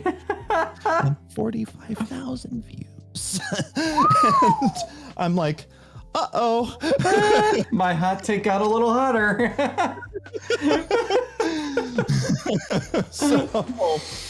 So I started going through all the comments. I replied to all. This is before video replies was a thing. So I replied to all of those. I made some sort of explainers to be like, okay, here's what my credentials are. Here's what I mean. Here's yada yada yada yada yada. And then the second video that blew up was me explaining the history of the Wendy's, as in the fast food restaurant, the Wendy's Biggie Cup. Which is no longer around, but was very much aggressively a thing when I was growing up. And like people are like, what's the Biggie Cup? What does that mean? And I'm like, okay, what's the connection is to logic? I have no clue. There is none. But like these are the things that sort of rocketed out of control. And yeah, I ended up getting like a whole bunch of like medical surgery stuff, which slowed me down my TikTok posting. So I have not been very consistent on that because I've been waiting for things to heal. Right. But at the same time, it's been really wild to TikTok is, I think, probably where I get the most uptake. Hover, I haven't had a huge amount of success on, but that might just be, I need to step up my game on my horror content. And YouTube, I'm just psyching myself out the entire time going, no, it's not good enough. No, it's not good enough. And G Teach is absolutely right to call me out on that because I'm like, no, I just need to pull. Well, you know what? Do you have a YouTube channel set up even if there's nothing in it? I do. It is a mess. Okay. Well, what is the name of the YouTube channel? Because we're going to push it out and we're going to give you some of your first subscribers here. Oh, no. Okay. I don't know if I'm afraid for that. Okay. Here we go. Is it under Stranger Piece or what is it under here? It's under Stranger Piece. I'll put it in the chat here. Thank you much. Much appreciated. Oh, there it is. There it is. I found it. Subscribe. Thank you. I appreciate you. But I need to like, a lot of this is just very unfocused content. I think the most amusing one is the I Still Believe cosplay and some of the Clock Tower playthrough. But otherwise it's just like, I'm going to upload this. No, I need to have a focused plan, and I need to actually execute the plan and not perfectionist myself into never doing anything. That's what I did with a whole lot of my my earlier videos, and it honestly just hurt things more than it helped because it made me think like, oh, I put all this work in and it does nothing. No, I was dedicating it in the wrong areas. Exactly. You can save time and do less work to get better quality. Oh my God. Okay. Here we go. Yes, you are completely right. As I have a drinking problem live on screen. Listen, we've all been there. It's yeah. Mm-hmm. Okay. So that's my YouTube channel. You can find some funny stuff there. Eventually, you'll find more focused content. And maybe I'll be able to catch up with G Teach here. It'll be fun. Yeah. Why not? I could foresee you just completely taking it over, Nah, just surpassing, going real quick. You are the man here. You are the man here. I don't know. I don't know about that, but it's it's still it's I'm having fun with what I'm doing, and that's basically how I'm going about it here. Should I be fair? Should I post mine in there just so I'm not putting you on the spot? Yes. Okay. That way I can stretch you more. Okay, perfect. I'll be nice. Oh, I didn't mean to post that as Team Sanity. I meant to post that as myself. That's fine. I got you. We're gonna here. I'll post it as myself, and then I will. I should be able to delete that message, right? I know how to do that, right? I've definitely been a moderator before.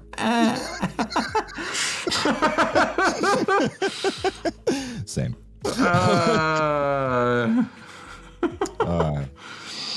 Dang, I can't do it for you. Okay. Shit. Okay, that's okay. All right, I will post this myself, and I will attempt to delete that message somehow.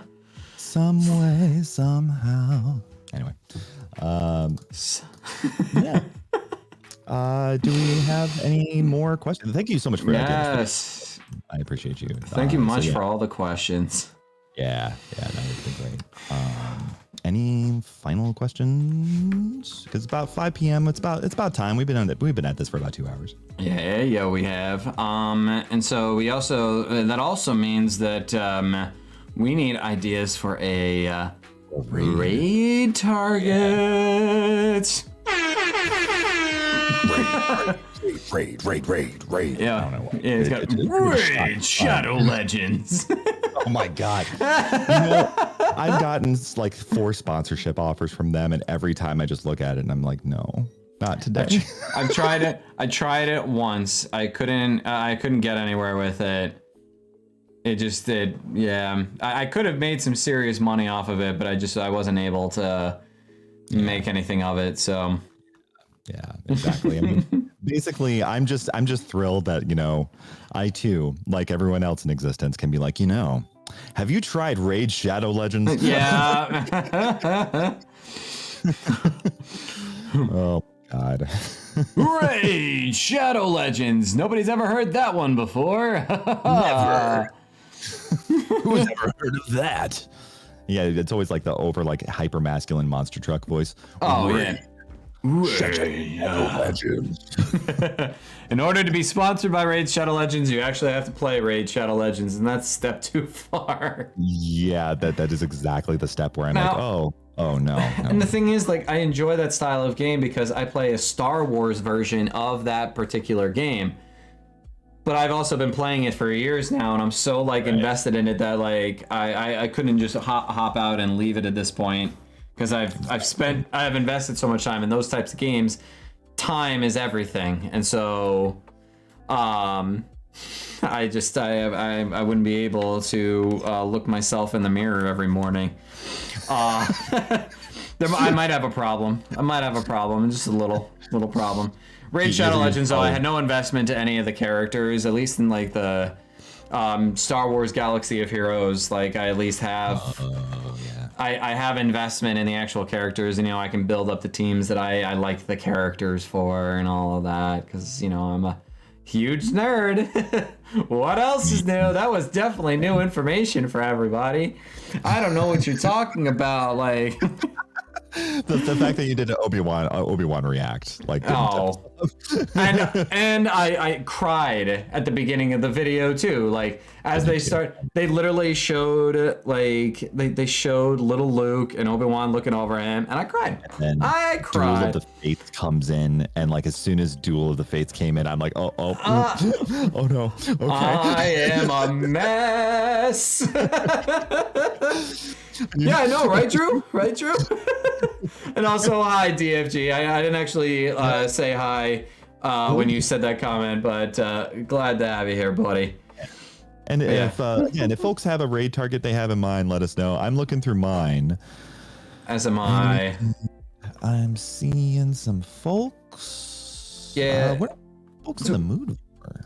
Yeah, it's a weird time of day, so Yeah.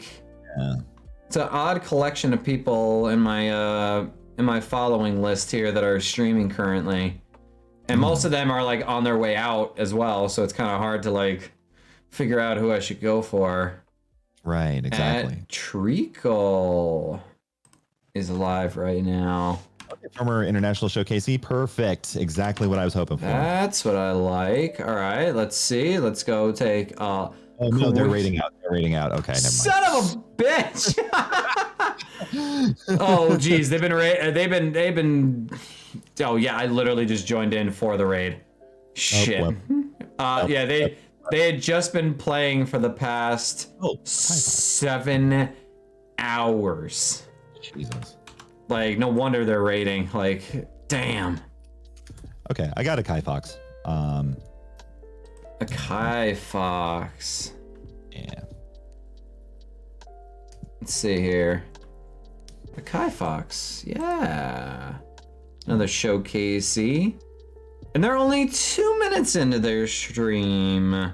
Perfect. That's even better. It's Spooky Sunday playing The Evil Within. Evil Within. Yep. Excellent. And it's their first playthrough as well, because they're saying no spoilers. Excellent. Fresh playthrough. Mm-hmm. Okay, I think that would be a good target. What do you guys think? You like it? Yeah. I like it. I like it. Are they even done with their intro? No, they're not even done with their intro. They're not even done with their intro. 6.5 minutes left in their intro here. It looks like they're getting themselves together. Oh, they're just chatting. They're just doing some chatting before the actual thing starts. And then Dalish reminds us that I believe the Jen is Live showcase is on Monday. Live, yes. Love all these new showcases, all these new lovely, friendly faces. All right. Okay, yeah. The username is Jen is online as I randomly lose Jen control. is online. Got it. She is fab. Excellent. I wanna look them up real quick. I wanna make sure that I give them a follow now. Yeah, absolutely. Jen is online. Oh, and look at that. Jen is online is also live right now. Oh, okay. All right. Currently playing a game called Alien Storm. I don't know that game. Oh, wow. That's a classic. Alien Storm? That is from the old days of the Sega Genesis. It's like Contra. Oh, interesting. Okay. Well, I guess that means maybe we let's make a poll. Oh. Da, da, da, da, da, da. Oh man. All right, where's the poll? Right here. Let's get a poll here. New poll. Who should we raid? And we're gonna get a Kai Fox and Jen is online. And we'll let the people decide. Do we allow additional votes with bits or channel points? No, we're not gonna do that. I'll make it a 2-minute poll there, guys. They're both great individuals from what I can tell, so we'll make that happen here. Don't you worry. And I'm typing in the game just in case you need to be reminded. There we go. Oh, I put a Kai Fox. Oh yes. It should be Jen is online is Alien Storm. Yes. There we go. Clearly, I need to eat. Well, I am making my world famous homemade meatloaf tonight, which is a favorite within our household. I make an incredible meatloaf, like, and I'm not often this confident in myself, but like this is something I am excessively confident on. Nice, and so like this I'm gonna have to take a picture and like send it in the Team Sanity Discord or something. Absolutely. I mean, like I'm sure that your meatloaf is like fucking fantastic because, you know, normally when people talk to me about meatloaf and eating it, I'm like, you know, I would do anything, but I won't do that. But when you talk about it, Yeah. when you talk about it, I'm like, no, that might be good. Oh, thank you, Drew. Yeah, and look at that. My wife is confirming very nicely for me there. Yeah, maybe I exaggerate with the world famous, but I've gotten people who have never had good meatloaf in their life have it and then like ask for extra. Like they want seconds, they want leftovers to bring home with them. Like it's that type of stuff. Like I take 2 pounds of ground beef, usually like if I can find it, like an 85-15 in terms of like the fat. Bring that all together. Oh, it looks like Jen is online, is winning our raid target. Put that together with a variety of spices. I don't measure it. I just throw it in there, and then I wait for the ancestors of. I wait for the spirits of my ancestors to pat me on the shoulder and say, "That's enough, my son." And they just, you know, it's a feeling. It's a feeling more than anything. Exactly. I mean, like, you know, especially with like you're adding spices, you know, you got, you know, this spice, that spice, the other spice, and I always just kind of go 2 out of 3 isn't bad. Yes. Oh, absolutely. I'm just gonna keep making meatloaf puns this entire time. Just like old, yeah. You know what? And this time around, it'll be Old Spice. Like, right. Exactly. Exactly. And like, you know, all I'm going to say is that as we're going through this raid, thank you so much for learning. Thank you so much for just hanging out with us. Thank you so much, G-Teach, for just being one of the best co-teachers I've had. And feeling is mutual. And Dogface Gamer, like I've done my duty. So what I'm going to recommend now is that we all make like a bat out of hell and go to Jenna's online. Absolutely, let's do this. The cringe is real. Yes. The cringe is real. Peace out, everybody. Oh my God.